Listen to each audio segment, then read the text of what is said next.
Welcome to CAM Look, your daily dose of the Cincinnati Art Museum. As you know, each weekday, a member of the CAM family shares a work from our permanent collection and poses a few questions for discussion. We hope you'll check back each day at 10 a.m. for a new look and a new chat. Over the next several weeks, we'll be sharing highlights from our current special exhibition, Paintings, Politics, and the Monuments Men, the Berlin Masterpieces in America. Each week, on Thursday, we'll share a different aspect of the exhibition, on view now until October 3rd, 2021, in our Thomas R. Schiff Gallery and Balcony. So, a bit more about the exhibition. From the Nazis' exploitation of artworks to the protection and restitution efforts of the Monuments Men, art and politics were frequently intertwined in the World War II era.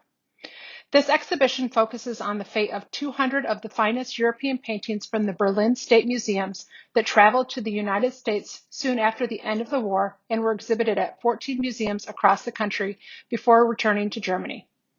Longtime Cincinnatian and supporter of the arts, Captain Walter Farmer led the Monuments Men's protest against the painting's controversial transfer from Germany.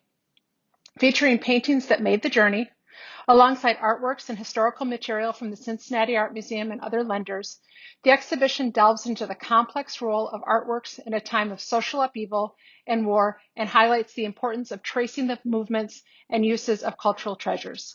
Today, we will be looking at the first section of the exhibition, Art and Injustice Under Nazi Rule. Nazi policies and practices affected works of art, artists, and collectors in a myriad of ways in the years before and during World War II. 1939 to 45. Upon taking power in Germany in 1933, the regime established cultural policies that cast much 20th century art as un-German and degenerate, a term that carried negative racial, physical, and mental connotations. State museums purged avant-garde art, important living artists were expelled from professional associations, and their public works confiscated and destroyed.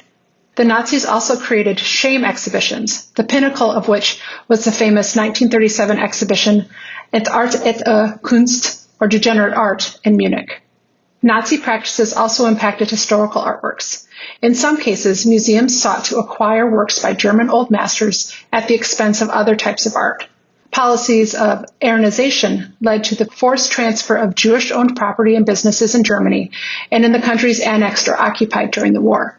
The Nazis targeted prominent dealers and art collectors across Europe. This systematic looting was carried out alongside the atrocities of the Holocaust. Even now, decades after World War II, many works of art remain lost or have not been returned to their rightful owners. This painting, titled Madonna and Child, was made in the 1450s or later by a follower of the Italian artist Frangelico, who lived from about 1395 to 1455. It is a tempera painting with gold leaf on panel and was acquired by the Cincinnati Art Museum through the Fanny Bryce Lamer Fund. Its accession number is 1966 to 67. In this small, circular painting, only about 9 inches across, the seated figure of the Virgin Mary occupies most of the composition. The background and the frame are gilt and decorated with punched patterns. Mary is seated on a chair before a low wall. Her left hand is supporting the Christ child as he stands on her left knee. Her right hand is raised and holding a bird. They look toward one another, while the child reaches with both hands for the bird. Mary wears a pink robe with a blue cloak, the hood of which covers her blonde hair. The cloak is lined with a green fabric that is visible where it hangs open as it drapes across her lap. The child is dressed in an orange garment, belted at the waist, and decorated with a pattern of gold flowers.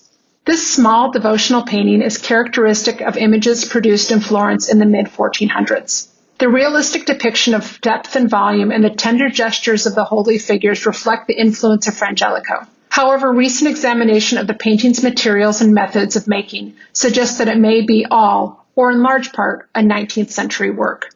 By 1940, the year he died while fleeing the German invasion of the Netherlands, the prominent Dutch dealer Jacques Houdstikker owned about 1,400 paintings. As war loomed, Houdstikker shipped some paintings to the United States, likely including the Madonna and Child, but the vast majority suffered a different fate. Knowing the exceptional quality of Houdstikker's paintings, the Nazi forced the sale of his gallery, and Hermann Göring acquired many of them.